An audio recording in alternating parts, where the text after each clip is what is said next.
تاسې نه نړۍ مننه. تاسې موږ سره دوامداره کومکونه کړي. الله په دنیا او آخرت کامیاب لره. بس خپلو کومکو ته باقي دوام ورکړئ او موږ دغه کار چې دی نیمګړی پرې نه دی. موږ ستاسې په تکیه شروع کړی د خدای په تکیه او ستاسې د عزیزانو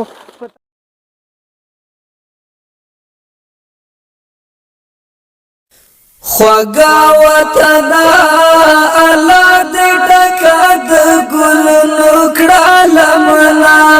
خوږه وطنه الله دې ډکه د ګلونو کړه لمنه.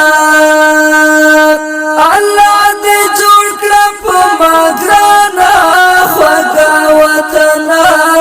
دغه دعا درته همیش کوم د زړه نه.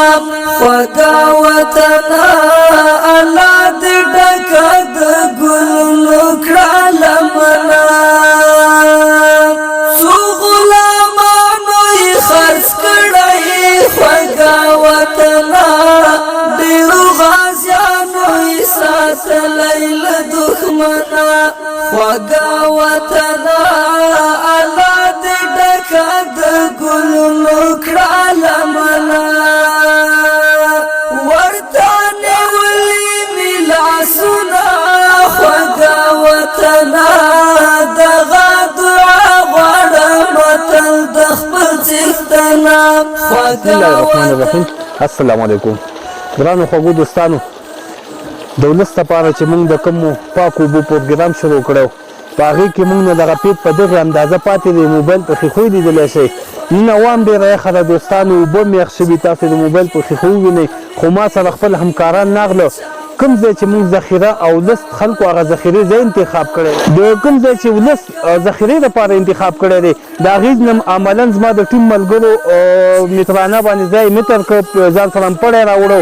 تر دغه ځای پورې چې کوم ځای کې موږ نه پیپ پاتې دی هغې ځای پورې دوستانو 1500 متره باقي پیپ پکار دی. نو د 1500 پاتې پیپ دپاره موږ کومه بودیجه نه لرو. موږ سره کومې پیسې نشته چې په هغې واخلو. په دې کې د تاسو نه مرسته او کومک غواړو. راځئ چې د الله د رضا لپاره په دې کې موږ سره کومک وکړئ. هغه ستاسو د وس مطابق که څوک غواړي موږ دپاره یو بنډل پیپ یعنې 100 متره پیپ واخلي. که څوک په دې کې اخلاص کوي 50 متره. که داسې ورونه شته چې وس شته دی راځئ دا 1500 متره پیپ هم اخیستی شي. دومره غټه مصرف په دې نه راځي. او دوستانو اوبه وګورئ الحمدلله پاکې اوبه دي. ولس ته نږدې دي.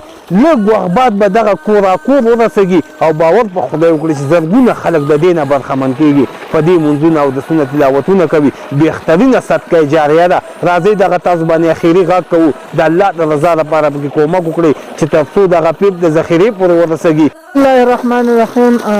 د هر څه نه مخکې تاسې د هسکې مینې ولسوالۍ د خیریه بنسټ د همکارانو نه نړۍ مننه چې ځل بیا راغلي او زموږ د ولس دغه ستونزه د ګرانو عزیزانو وزداره او امکانات لرونکو مسلمانانو سره شریکه کړه. نو دغه تاسې عملا ګورئ چې دا ساحه موږ اوس راپړی کړه. 1500 متره پیپ کمبود ته ذخیرې ته انشاءالله پیپ رسېدونکی دی. او اولنی کور به انشاءالله دا د ماما دی چې دا به یې اوبه څښي.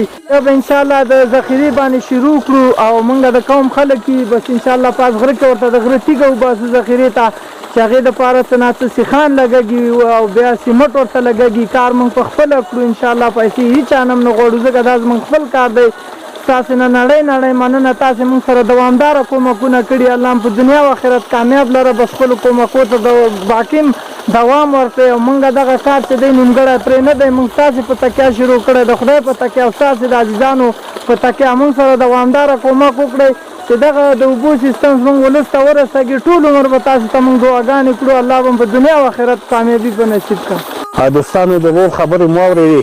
راځئ لکه څنګه چې موږ لاس په کاپ شو د ولس خلک راسره لاس په کاپ شو ستاسو په کومکو مرستو باندې هم دغه پیپ دې ته راورساو. تر څو به د نورو په انتظار یو. زموږ وطن دی د مور حیثیت لري. دا وطن به په خپله جوړو په خپله به دې ته خدمت کوو. د نور په تمه نه پاتې کېږو. لکه څنګه چې دې پیپ ستاسو په مرسته دلته راورسېد باقي کومک پکې وکړئ چې دغه پیپ لسونو ته ورسېږي او د دې خیر نه ولسونه برخمن شي انشاءالله چې الله جل جلاله به اجرونه درکوي. نور مو وخت نه نیسم چېرته چې وایي خاله ودانه شئ په دې الله دې ډکه د ګلونو کړه لمنه. الله دې جوړ کړه په ما ګرانه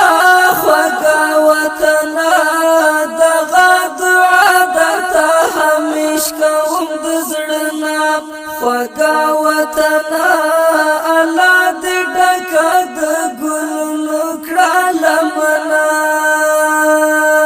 څو غلامانو یې خرڅ کړی خوږا وطنا ډېرو غازیانو یې ساتلی له دښمنه خوږا وطنا